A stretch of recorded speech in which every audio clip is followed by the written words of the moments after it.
Welcome to Hindu news 9. భారతదేశానికి 1947లో స్వాతంత్రం వచ్చిన తర్వాత ప్రజాస్వామ్య వ్యవస్థను బలంగా నిలబెట్టేందుకు ఒక స్వతంత్ర న్యాయ వ్యవస్థను ఏర్పాటు చేశారు. ప్రపంచంలోని పలు దేశాల న్యాయ విధానాలను పరిశీలించి వాటి నుంచి మంచి అంశాలను తీసుకుని భారత రాజ్యాంగం ద్వారా న్యాయ వ్యవస్థను నిర్మించారు.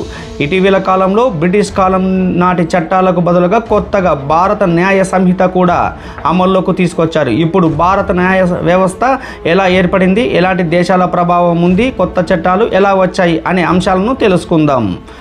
భారత న్యాయ వ్యవస్థ నిర్మాణంలో ముఖ్యంగా 5 దేశాల ప్రభావం కనిపిస్తుంది. అవి ఒకటి బ్రిటన్, అమెరికా, ఐర్లాండ్, కెనడా మరియు ఆస్ట్రేలియా. బ్రిటన్ దేశం నుండి కామన్ లా విధానం, కోర్టుల నిర్మాణం మరియు న్యాయ వ్యవస్థ ప్రక్రియలను భారతదేశం స్వీకరించింది. బ్రిటిష్ పాలనా సమయంలో Indian penal code, criminal procedure code వంటి అనేక చట్టాలు రూపొందించబడ్డాయి. ఇవి చాలా కాలం వరకు భారత న్యాయ వ్యవస్థలో అమల్లో కొనసాగాయి. అమెరికా న్యాయ వ్యవస్థ నుండి జ్యుడిషియల్ రివ్యూ అనే కీలకమైన సిద్ధాంతాన్ని భారతదేశం తీసుకుంది.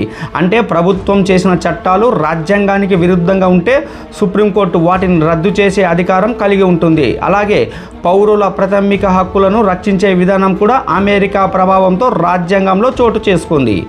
ఐర్లాండ్ దేశం నుండి directive principles of state policy అనే భావనను స్వీకరించారు.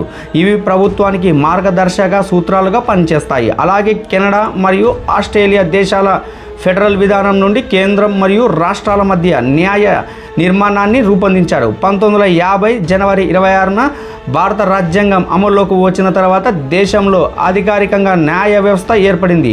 అదే ఏడాది జనవరి 28న భారత సుప్రీంకోర్టు ప్రారంభమైంది. సుప్రీంకోర్టు దేశంలో అత్యున్నత న్యాయస్థానం. సుప్రీంకోర్టు కింద రాష్ట్రాల హైకోర్టులు, వాటి కింద జిల్లా కోర్టులు మరియు ఇతర దిగువ కోర్టులు పనిచేస్తాయి. ప్రస్తుతం భారతదేశ న్యాయ వ్యవస్థ ప్రపంచంలోని అతిపెద్ద న్యాయ వ్యవస్థలలో ఒకటిగా గుర్తింపు పొందింది. కోట్ల సంఖ్యలో కేసులు విచారణలో ఉన్నాయి. ప్రజాస్వామ్యానికి కాపాడడంలో, రాజ్యాంగానికి రక్షించడంలో భారత సుప్రీంకోర్టు కీలక పాత్ర పోషిస్తుంది. ఇక ఇటీవల కాలంలో బ్రిటిష్ కాలం నాటి చట్టాలను సంస్కరించేందుకు కేంద్ర ప్రభుత్వం కొత్త చట్టాలను తీసుకొచ్చింది. వాటిలో ముఖ్యంగా భారత న్యాయ సంహిత, భారత నాగరిక సురక్షా సంహిత మరియు భారత సాక్ష్యాధార చట్టం ఉన్నాయి. ఇవి పాత Indian penal code, criminal procedure code మరియు ఇండియన్స్ ఎవిడెన్స్ యాక్టులకు బదులుగా రూపొందించబడ్డాయి. ఈ కొత్త చట్టాలు భారత పరిస్థితులకు అనుగుణంగా రూపొందించబడ్డాయి. సాంకేతిక పరిజ్ఞానం, సైబర్ నేరాలు, మహిళల భద్రత వంటి అంశాలను దృష్టిలో పెట్టుకుని వీటిని రూపొందించారు. నేరాలకు వేగంగా శిక్షలు విధించడం, విచారణ ప్రక్రియను త్వరగతిన పూర్తి చేయడం లక్ష్యంగా ఈ చట్టాలను రూపొందించారు.